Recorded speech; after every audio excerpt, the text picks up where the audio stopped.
Welcome back to the Deep Dive.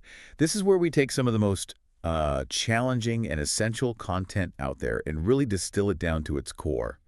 Today we are wrestling with a guide that's, well, it's as famous for its title as it is for its philosophy.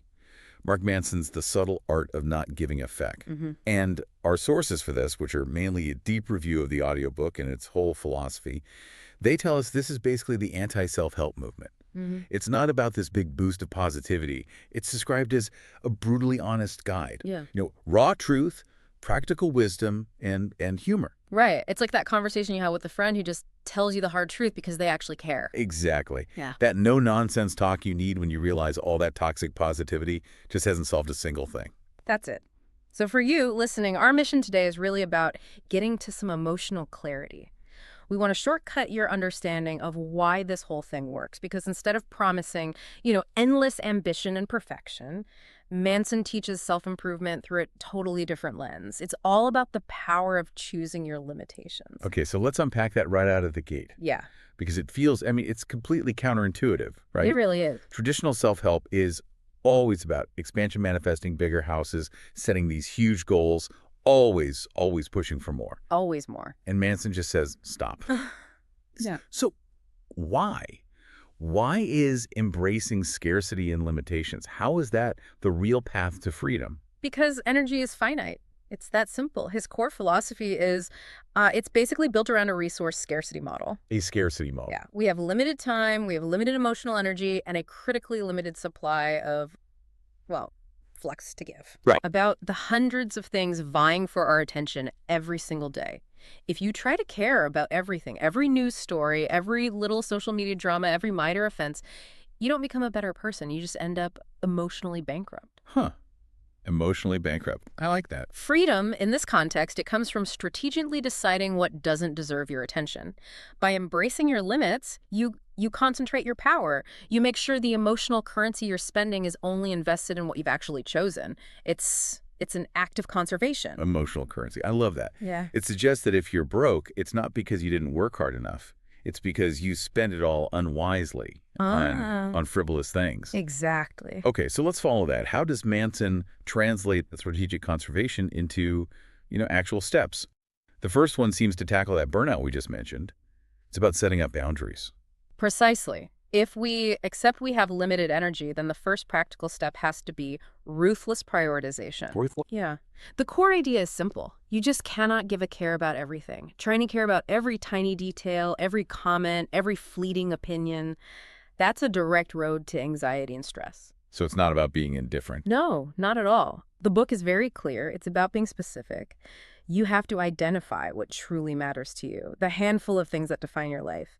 And then you deliberately, explicitly drop everything else. Stop letting all that external noise pull you away from your own meaningful struggles. And that, I guess, flows right into how you actually execute those boundaries.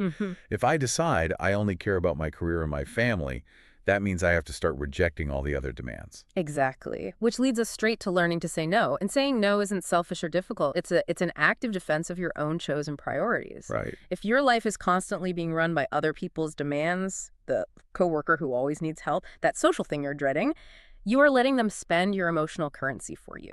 That's a powerful way to put it. Yeah, the material really pushes you toward bold boundaries. Stop chasing approval. Stop saying yes to everything. Stop letting what you think other people expect dictate how you feel. By saying no, you are protecting that limited energy for the things that you've decided are actually worth it. That makes perfect sense.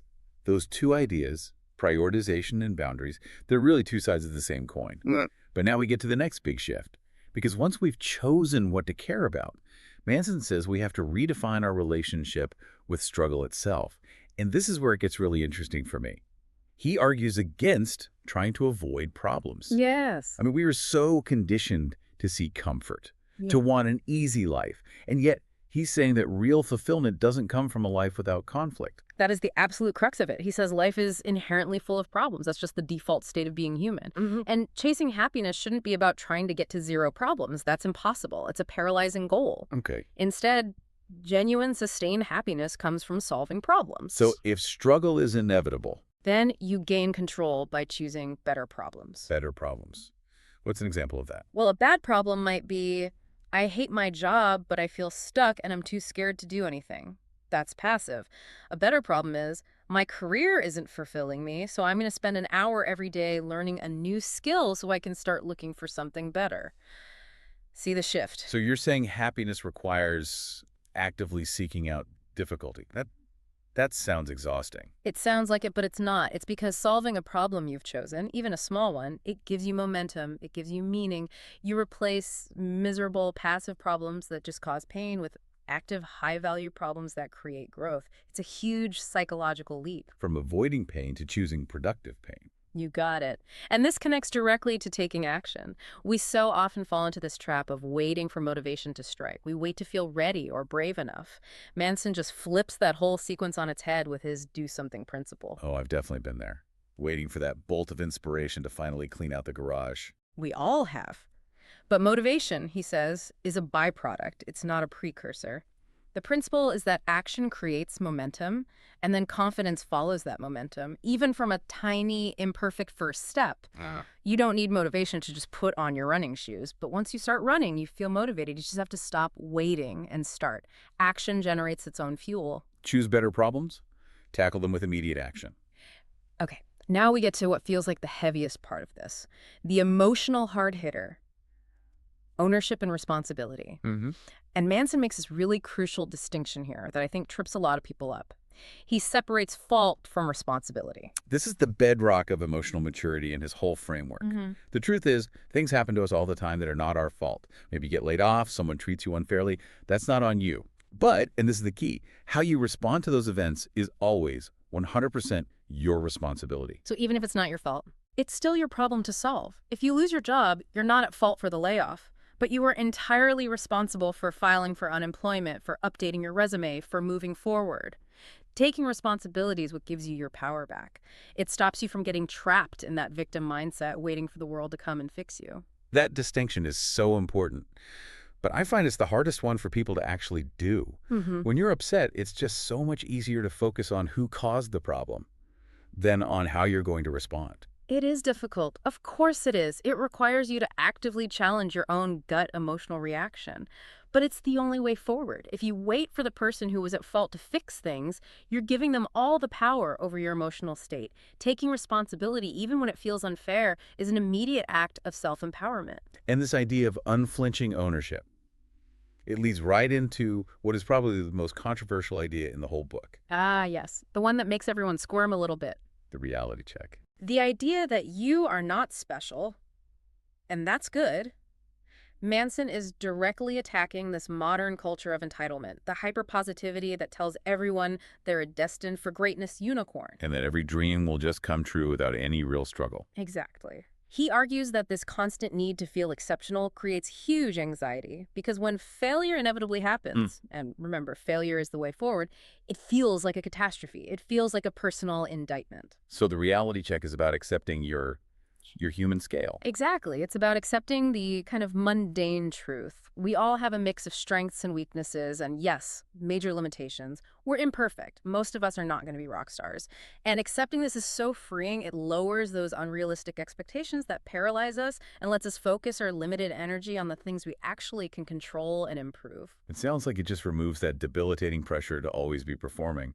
If I accept I'm average at 90% of things, I can finally focus on the 10% I actually care about. That's the mechanism. It simplifies life. And this leads us to the sixth major principle, a more contemplative one about acceptance. And that's the idea that you don't control everything and you don't have to. This feels connected to the responsibility lesson, but a bit broader. It is. This is described as being almost Buddhist-inspired. It's the practical application of conserving that emotional energy we talked about. Oh. The goal is to aggressively separate what you can control, your values, your response, your effort, from what you absolutely cannot control. You can't control the weather, other people's choices, the economy, the past. And we spend so much energy on those things. An immense and pointless amount of energy. Once you truly internalize this, you can just drop it. You consciously let go of the things outside your sphere of influence, and that just drastically reduces your anxiety. You're no longer fighting reality. You're working with it. Wow. So if you pull all 7 of these lessons together, You stop trying to care about everything. You set boundaries, you embrace struggle, you Mm. take responsibility, and you accept that you're limited and imperfect. That really does sound like a profound mental reset. It is. And the audiobook experience, according to the review, it delivers this message with perfect pitch. The narration is raw, it's direct, it's funny, it matches the author's tone exactly. You don't get sugar-coated advice, you get harsh truth with a side of humor, Right. which is why the feedback suggests that listeners feel motivated and challenged and relieved and, yes, occasionally offended in a good way. The motivation comes from confronting reality, not from avoiding it. So for the listener out there who might be a chronic overthinker or someone who's just overwhelmed, or maybe a self-help fan who's just so tired of the toxic positivity loop, this sounds like a necessary shock to the system. Absolutely. It's explicitly for people who are struggling because they're trying to live up to these impossible standards. It challenges your core mindset, it breaks those self-help myths, and it gives you concrete tools. The 4.8-star rating reflects that. This isn't superficial stuff. So this whole deep dive has really shown us that freedom doesn't come from unlimited ambition. It comes from the deliberate act of choosing your limits. The quality of your life is determined not by how many things you care about, but by the quality of the few things you choose to invest in. And that leads us to the final thought we want to leave you with, to ground this in real application. If life is full of problems and fulfillment comes from solving the better ones you choose, then what better problem will you commit to solving this week? Just remember, the fault for that problem might lie somewhere else entirely, but the solution and all the growth that comes with it, that rests with you. Take responsibility for the path forward. That's a powerful challenge. Thank you for joining us for this deep dive. We'll catch you next time.